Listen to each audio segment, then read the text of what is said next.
Halo, ada komentar, pertanyaan? Anybody? Apa materi ini pernah kalian tahu sebelumnya atau sudah?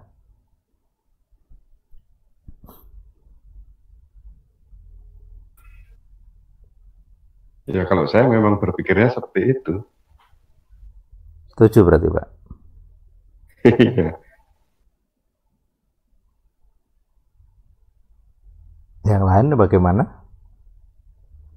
Termasuk dengan Elsa, ya, artinya ya tadi, bagi saya orang-orang yang di Elsa ini ya kayak ini ya terpilih gitu.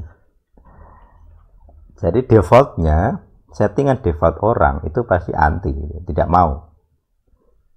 Maka kalau ada orang mau berarti itu terpilih, ya bagi saya begitu. Jadi saya penganut dua-duanya, free will. Makanya saya menghindari ya, memaksa orang itu menghindari. Saya selalu ngetes, mau kamu, mau tidak, mau tidak, mau tidak. Karena di Alkitab free will itu jelas sekali. Manusia diberi hak memilih. Dengan 10 hukum itu kan diberi hak memilih, maka saya juga memberi hak yang sama. Pilihlah hari ini berkat atau kutuk. Pilihlah misalnya tentang pelepasan. Pilihlah kamu menjalani kurikulum lengkap atau tidak. Karena nanti akan ada dua golongan memang. Yang hanya dilayani pelepasan dengan insidental. Jadi kalau ada gejala baru akan berdoa. Yang kedua adalah orang-orang yang membersihkan diri secara spesifik dan jelas arahnya. Dan apa ya, kurikulum. Dan kalau konsepnya begini, mengapa bagi saya itu mengharuskan semua orang pelepasan? Karena berkaitan dengan penyucian jasmani. Kalau tubuhmu bisa kecelakaan, bisa sakit, itu pengalaman saya, itu selalu ada gangguan roh. Tadi saya bilang tentang pemikiran, beberapa penyakit saya selalu mayoritas ya. Jadi misal tentang diare. Sekarang saya tahu cara ngatasi disentri. Jadi kalau saya susah tidur di malam hari, ternyata itu gangguan medisnya. Bakterinya mulai menyerang, maka terapi saya minum susu fermentasi, selesai. Apalagi kalau ada gejala ya, ada lendir misalnya. Saya dengan antibiotik bisa dalam 3 hari bisa hilang, mati gitu. Tapi ternyata ada opsi lain yang lebih baik tanpa harus antibiotik, karena antibiotik itu bahaya gitu. Maka saya memakai terapi mikroorganisme, bakteri, biar perang melawan bakteri gitu ya. Sejauh ini berhasil. Jadi pertama kali saya tahu itu gara-gara di Purwodadi dulu ya. Kebetulan pas saya cabut paku area sana, yaitu kena disentri sampai hitam itu, nggak hanya biasa gitu, artinya ada pendarahan di usus gitu. Kemudian saya coba Yakult itu, akhirnya nggak keluar apa-apa, hanya gas saja. Oh ini disentrinya mati. Karena kan isinya bakteri ya, susu fermentasi. Yogurt ya. Jadi artinya apa namanya? Itu kan butuh pengetahuan. Dulu saya nggak tahu pengetahuan itu. Kenapa baru tahu sekarang? Bahkan dokter pun tidak ada saran seperti itu. Ketika saya lihat Halo Dokter atau apa itu yang ada dialog pasien dan dokter, tidak ada saran dari dokter membunuh disentri dengan obat Yakult. Tidak ada. Bahkan kalaupun diare misalnya, dilarang minum Yakult lebih dari anjurannya 1 per hari ya, maksimal 1. Kalau saya enggak 5 gitu.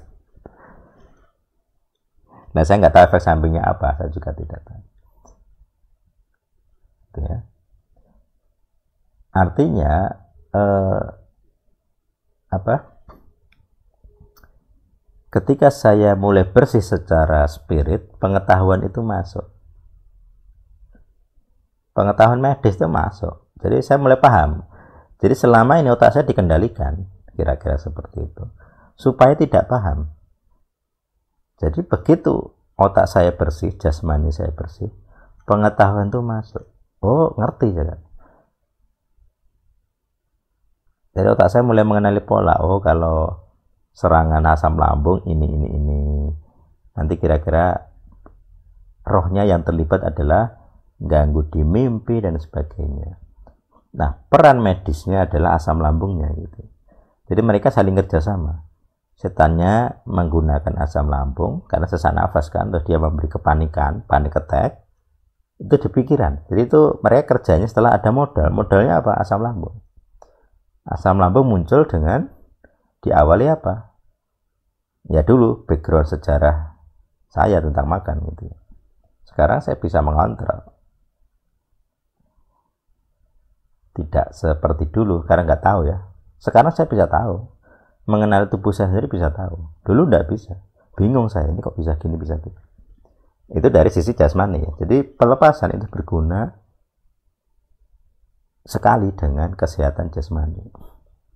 Bahkan teori saya ya, kalau kita nanti dianggap 100% bersih dari segala roh kodam, roh di dalam tubuh kita, kematian itu tidak bisa masuk.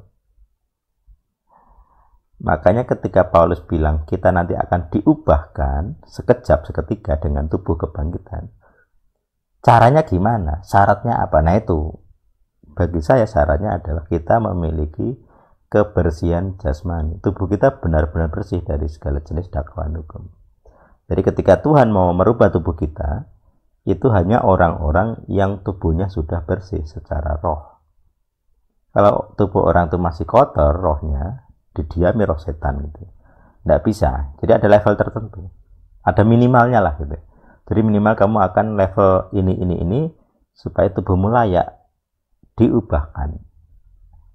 Selebihnya para tamunya sudah dibiarkan, karena tubuhnya tidak bisa diubahkan, tubuhnya masih akan jasmani menghadapi kematian. Bagi tubuh yang diubahkan tidak ada kematian, tidak bisa menjamah. Termasuk nanti konsep-konsep tentang serangan spiritual misalnya. Disandet tidak bakal bisa, karena sandet itu kan rohnya harus masuk ke tubuh.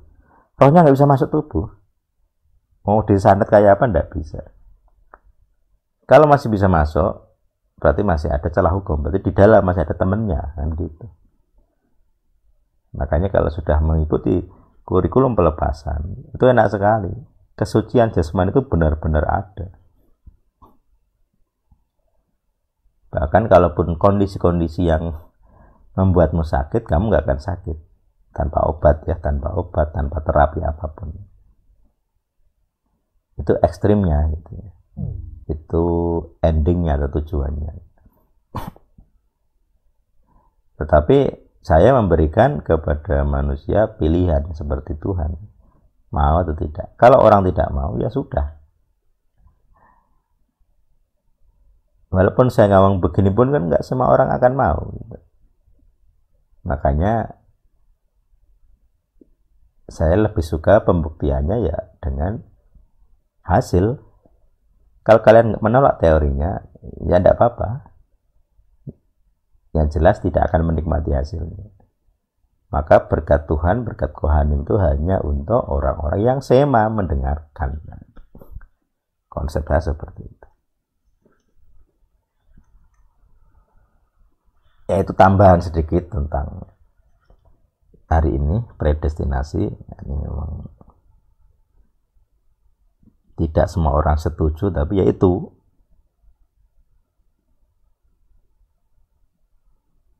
cara saya beriman itu ya memang ya seperti itu. Jadi, harus dua itu, free will Tuhan, free will manusia. Jadi kalau dikatakan ada predestinasi, ya saya bilang kemarin tentang nisamah gitu ya.